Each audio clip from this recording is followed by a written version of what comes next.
Mentre continuano i pronostici sulla data di annuncio di Switch 2, questa settimana sono emerse notizie altrettanto interessanti, ma prima di esaminarle potete supportare la serie con il Dynamo del tuono.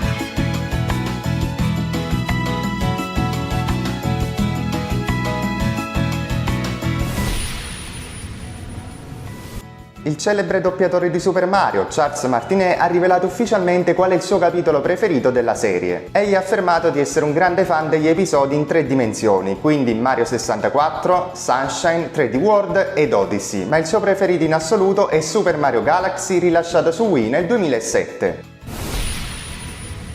Negli ultimi giorni si sono amplificate le speculazioni riguardo all'annuncio di Nintendo Switch 2. Secondo il giornalista Christopher Ding, tale annuncio potrebbe avvenire entro la fine di questo mese, ipotesi che risulta plausibile considerando che anche il modello precedente fu presentato a settembre per poi essere lanciato a marzo. Si vocifera anche la retrocompatibilità, che mi sembra davvero scontata, almeno che a Nintendo non venga l'idea di riproporre i titoli Switch a €60 l'uno.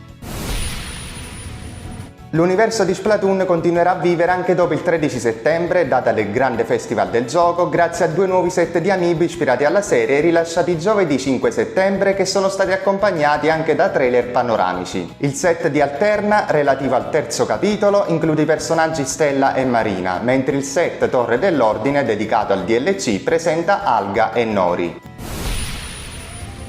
Negli ultimi giorni Gast, su di una versione demo, ha pubblicato nuovi video sul gameplay di Atelier Yumia che mostrano esplorazione e combat system. Per il primo punto, le ampie aree e la possibilità di effettuare salti a parete multipli offrono un'esperienza di esplorazione senza pari, permettendo di scandagliare le zone anche in verticalità. Per il secondo punto, gli spezzoni confermano le mie impressioni sull'evoluzione del titolo verso un'esperienza di gioco più action. Se all'annuncio ero in hype per questo progetto, dopo aver visionato i recenti filmati, la mia attesa per il lancio è cresciuta ulteriormente, soprattutto per testare il sistema di combattimento che appare davvero straordinario. È da tempo che desideravo un gioco in grado di valorizzare le abilità dell'utente e da quanto emerso i riflessi sembrano rivestire un ruolo cruciale per il successo delle battaglie, grazie all'introduzione di una meccanica di schivata dinamica durante gli attacchi nemici, similmente a quanto avviene nella serie di Mario e Luigi. Ed a proposito dei 2 fratelli più famosi di sempre, è stato recentemente rilasciato un nuovo trailer di Fraternauti alla carica, dove viene mostrata una mossa esclusiva di questo capitolo, Thunder Dynamo, che in italiano dovrebbe essere tradotto come Dynamo del tuono. Ed è super apprezzato il lavoro svolto in questo progetto, in quanto si propone di onorare l'eredità dei titoli precedenti, tuttavia ho alcune riserve riguardo al gameplay. Ho notato una tendenza eccessiva verso la spettacolarità, caratterizzata da animazioni esuberanti ed effetti grafici che rischiano di distogliere l'attenzione dal vero fulcro del sistema di combattimento, il tempismo nell'esecuzione degli attacchi. Nella serie il minimalismo ha sempre rivestito un ruolo fondamentale, permettendo ai giocatori di concentrarsi sulla pressione dei tasti al momento opportuno e garantendo un'adeguata fluidità, fattore che sembra ora mancare, sopraffatto da effetti visivi e da movimenti dei corpi dei 2 fratelli che si allungano e deformano come fossero degli slime. Chiudendo il topic combat system, le ambientazioni sono affascinanti e richiamano fortemente l'estetica di Dream Team Bros.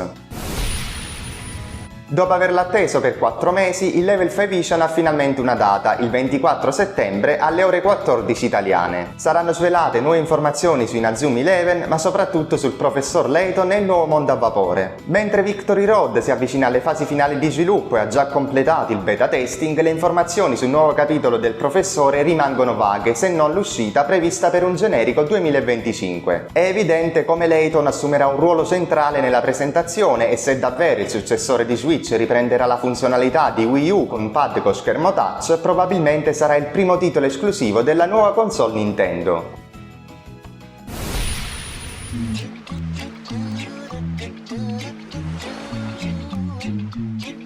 La grande N ha confermato che Breath of the Wild e Tears of the Kingdom sono separati dalla timeline che collega tutti gli altri capitoli. Le informazioni più aggiornate provengono dal volume Masterworks di Zelda, che si propone palesemente di emulare la sacra divina commedia Perfect Works, mancando completamente l'obiettivo.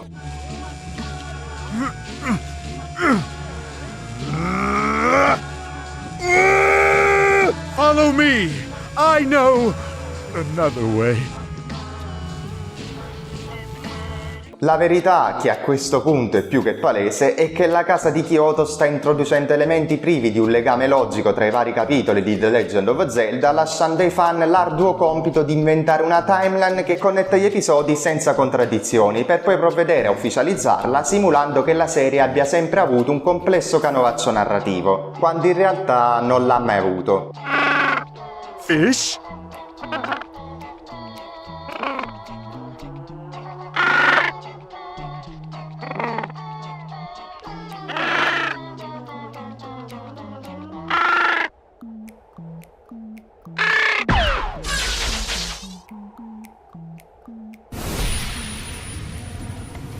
Con i nuovi trailer dei giochi più attesi per Nintendo Switch si chiude anche questa settimana. Per non perdervi le ultime notizie sul mondo Nintendo potete seguirmi su tutti i miei social che trovate linkati in descrizione. In sovrimpressione potete vedere altri miei contenuti. In attesa del mio prossimo video, ciao e buon gaming a tutti!